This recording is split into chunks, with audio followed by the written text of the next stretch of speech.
Third in a six-part series hosted by the Congressional Progressive Caucus on Afghanistan under the larger rubric of seeking global security. I will talk about that in a second. My name is Michael Shank. I'm the Communications Director for Congressman Mike Condit, who's on the Progressive Caucus. But I'd like to first turn the mic over to Congressman Grijalva, who's co-chair of the Progressive Caucus, and who's been really driving this conversation and whose staff has been fundamental in making this happen. So, Congressman.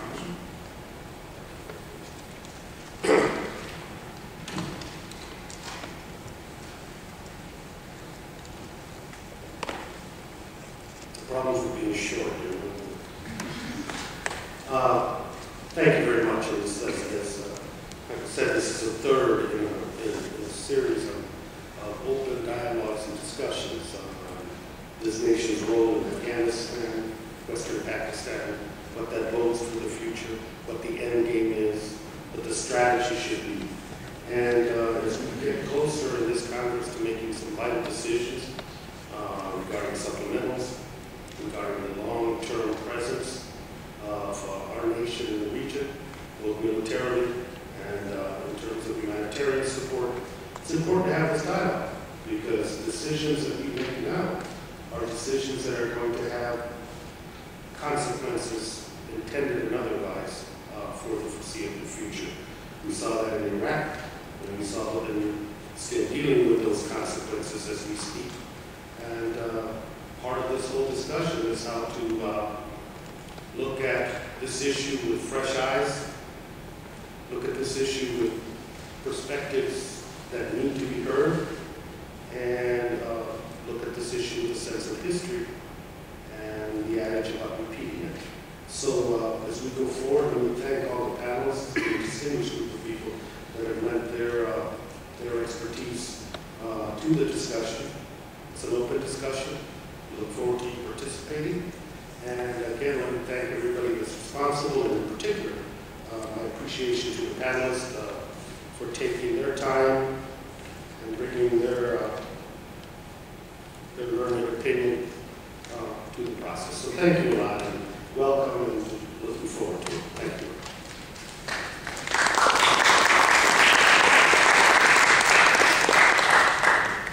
So the Progressive Caucus has initiated a long-term process, as I mentioned, under the rubric of seeking global security. The idea here is to better understand, perhaps redefine the concept of national security, to think about human security, other dimensions of security, security that is not just military, but political, economic, and social as well. So the first part of that series is on Afghanistan. We have 6 panels. This is the third. The first was on history, people, culture of Afghanistan. The second was on defining America's strategic interests in Afghanistan. Today is on the role of the military. Next week will be on kind of a comprehensive strategy for Afghanistan. So there we'll look at political, economic, and social. Since today we're focusing on military. The fifth will be on Pakistan, the role of Pakistan in Afghanistan, and kind of regional conflict issues. And then the final, 6th panel in May, will be on international diplomatic strategies. So I want to go over some of the framing questions for today's conversation, and then I'll introduce the panelists, we'll do some presentations, and open up for a Q&A. This is very much about a conversation. Hopefully those staff that are present see the panelists as people they can reach out to, engage in conversation. The panelists that I've been working with in the past couple of weeks have been very conversational, very available on email, and so I hope as that you define your policy for your members, you see these panelists as resources, because that's what they're meant to be. And the idea is to complexify the debate, to nuance the debate. We know very little about Afghanistan compared to what we now know about Iraq.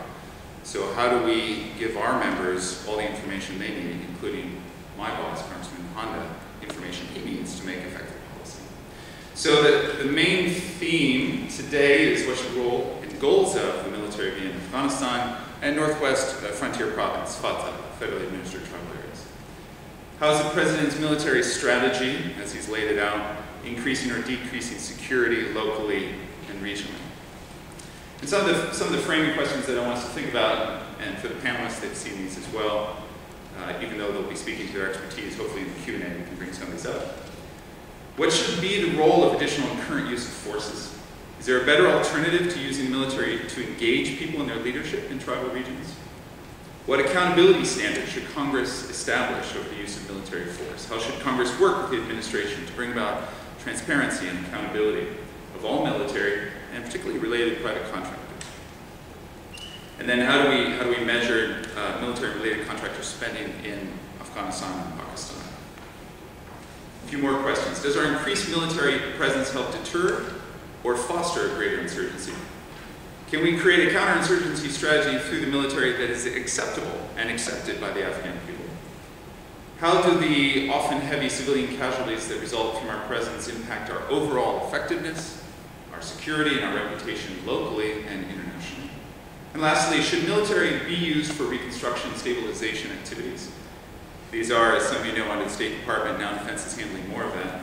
And what are the challenges and opportunities of the civil military, provincial reconstruction teams that I'm guessing some of the panelists might refer to today? So if I can welcome Major General and Mr. Karzai, if you could come up as well.